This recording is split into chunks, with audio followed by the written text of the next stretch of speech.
Hello everyone. ಈಗಂತೂ ಅಮ್ಮ ಮನೇಲಿರೋದ್ರಿಂದ ನನಗೇನು ಕೆಲಸನೇ ಇರಲ್ಲ. ಅದಕ್ಕೆ ಶರಣ್ ಯಾವಾಗಲೂ ಕಾಲ್ ಮಾಡಿದಾಗೆಲ್ಲ ರೇಗಿಸ್ತಿರ್ತಾರೆ. ನಿಂಗೇನಮ್ಮ ಮಹಾರಾಣಿ ಥರ ಇದೆಯಾ, ನಿಮ್ಮಮ್ಮ ಎಲ್ಲ ಮಾಡಿಕೊಡ್ತಾರೆ, ನಿನ್ನ ಮುಂದೆ ಚೆನ್ನಾಗಿ ತಿನ್ಕೊಂಡಿದ್ಯಾ ಅಂತ. ಆ್ಯಕ್ಚುಲಿ ಅದೇನೋ ನಿಜ. ಆದರೆ ನಮ್ಮಮ್ಮ ಮಾಡಿಕೊಡೋ ಹಂಗೆ ನನಗೆ ನಾನು ನನ್ನ ಮಗಳಿಗೆ ಮಾಡಿಕೊಡ್ಬೇಕು ಅಲ್ವಾ. ಸೊ ಏನಂದರೆ ಮಾಮಿ ಡ್ಯೂಟೀಸ್ಗಂತೂ ಯಾವತ್ತೂ ಫುಲ್ ಸ್ಟಾಪೇ ಇರಲ್ಲ. ಚಿಕ್ಕ ಮಕ್ಕಳೇ ಆಗಿರಲಿ ದೊಡ್ಡವರೇ ಆಗಿರಲಿ. ನಿಮ್ಗೆ ಏನು ಅನಿಸುತ್ತೆ ಅನ್ನೋದನ್ನ ಕಮೆಂಟಲ್ಲಿ ತಿಳಿಸಿ. ಲಿಶು ಹೆಂಗೆ ಅಂದರೆ ಬೆಳಗ್ಗೆ ಯಾರ ಹತ್ರನೂ ರೆಡಿನೂ ಕೂಡ ಮಾಡಿಸ್ಕೊಳಲ್ಲ, ತಿನ್ನಿಸ್ಕೊಳಲ್ಲ ಊಟ. ಆ ರೀತಿ ಅವಳು ನಾನೇ ಬೇಕು ಎಲ್ಲದಕ್ಕೂ.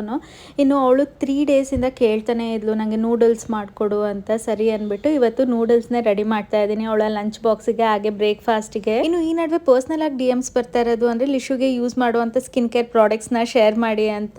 ಆ್ಯಕ್ಚುಲಿ ನನ್ನ ಪ್ರೀವಿಯಸ್ ವೀಡಿಯೋಸಲ್ಲಿ ತುಂಬ ಸತಿ ನಾನು ಹೇಳಿದ್ದೀನಿ ಅವಳಿಗೆ ಡೇ 1ಇಂದನೂ ನಾನು ಸಬಾಮೇಟ್ ಪ್ರಾಡಕ್ಟ್ಸ್ನೇ ಯೂಸ್ ಮಾಡ್ತಾ ಇರೋದು. ನಿಮ್ಗೆ ಏನಾದರೂ ಆ ಪ್ರಾಡಕ್ಟ್ಸ್ ಲಿಂಕ್ ಬೇಕು ಅಂದರೆ ಲಿಂಕ್ ಅಂತ ಕಮೆಂಟ್ ಮಾಡಿ. ಇನ್ನಿವತ್ತು ಬ್ರೇಕ್ಫಾಸ್ಟಿಗೆ ಪೂರಿ ಹಾಗೆ ಇದ್ಕಿದ ಬೇಳೆ ಸಾಂಬಾರು ಮಾಡಿದ್ರು ಅಮ್ಮ.